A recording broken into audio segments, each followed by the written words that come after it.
Well, it's time now for Media Watch, and I'm joined by Charlie James. Hi there, Charlie. Hi there. It is, of course, our top news story today, has been throughout the course of the day here on France 34. I'm talking about the Korean summit. And you've picked out an article for us that has some insights on what the future of the demilitarized zone might be. Right, so I wanted to show our viewers this piece from the Washington Post, talking about, in case of a real peace initiative here, what might happen to the DMZ, which has separated North and South Korea since 1953.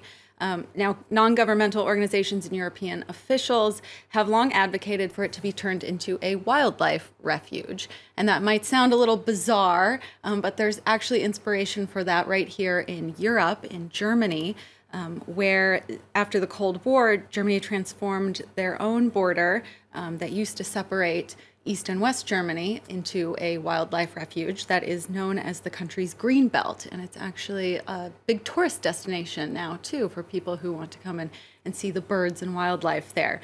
And just as the former border there has become a haven for wildlife, the DMZ is actually already a safe haven for many different kinds of species. We can flip through some pictures here from National Geographic, and species such as the Asiatic bear, several species of cranes that you see here, and plant species as well that were almost driven to the point of extinction on the peninsula because of development and war. But because this area is not touched as much by people, they've been able to flourish. There, of course, it's not expected that the Koreas will reunify in the same way that East and West Germany did, but we don't expect that the border will remain full of landmines and snipers the way that it is. So there's a lot of wildlife experts out there hoping that they can soon get researchers on the ground there in the near future, and that this walk towards the future that happened today will lead to a new nature reserve. Oh, that's a nice story, and clearly a lot of work still needs to be done before we get to that point.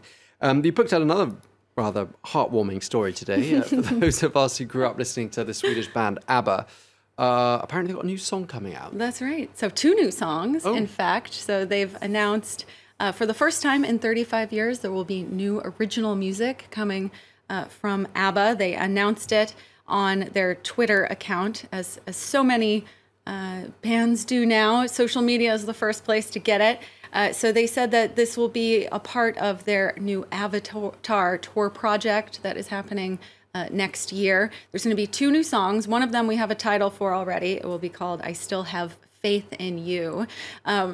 This was the first I had also learned about this Avatar tour that they're doing, so I want to explain that a little bit. Here's what they look like today.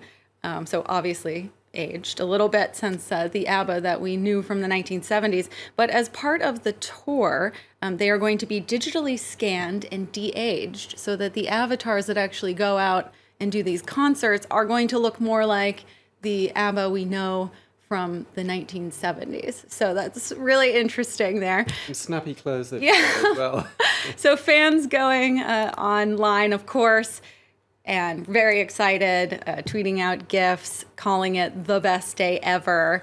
And so we don't know yet. There's no release date for these new songs. They did say in the announcement that there will be a television special in December that the BBC and NBC are doing jointly. So it's going to be a British-American project. And that one of the songs will be featured in that special. Are you an ABBA fan? As an American, we do like our Dancing Queen. I will say that's a wedding staple. I don't think we had quite the level of obsession as the European continent. But all right. Well, talking of celebrations, there is a new name that's been announced for the new royal baby in the United Kingdom. That's right. It's Friday. We've been waiting all week for this name. We can't not talk about it. And people are getting very excited, aren't they? Including one boy band. Yeah. So One Direction fans have taken the new name, Louis Arthur Charles, and are particularly excited. They have their own take on it, and that is that the royal couple were inspired by One Direction member Louis Tomlinson. They have decided that now the United Kingdom has 2 princes named Louis, and they are referring to this picture, that's getting posted a lot online, of of Duchess Kate meeting Louis Tomlinson during a performance in late 2017 and saying this, of course, had to be the moment that she decided that this was going to be the name. Louis himself, One Direction Louis, not little Prince Louis, has already taken to Twitter saying, "Welcome to the world.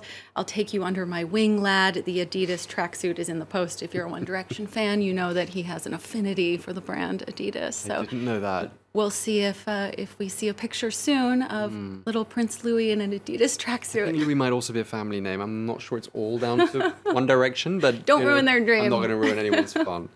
I have a middle name Arthur as well, like that baby. So there we go. That gives us something in common. Thank you very much indeed, Charlie James, with today's edition of Media Watch.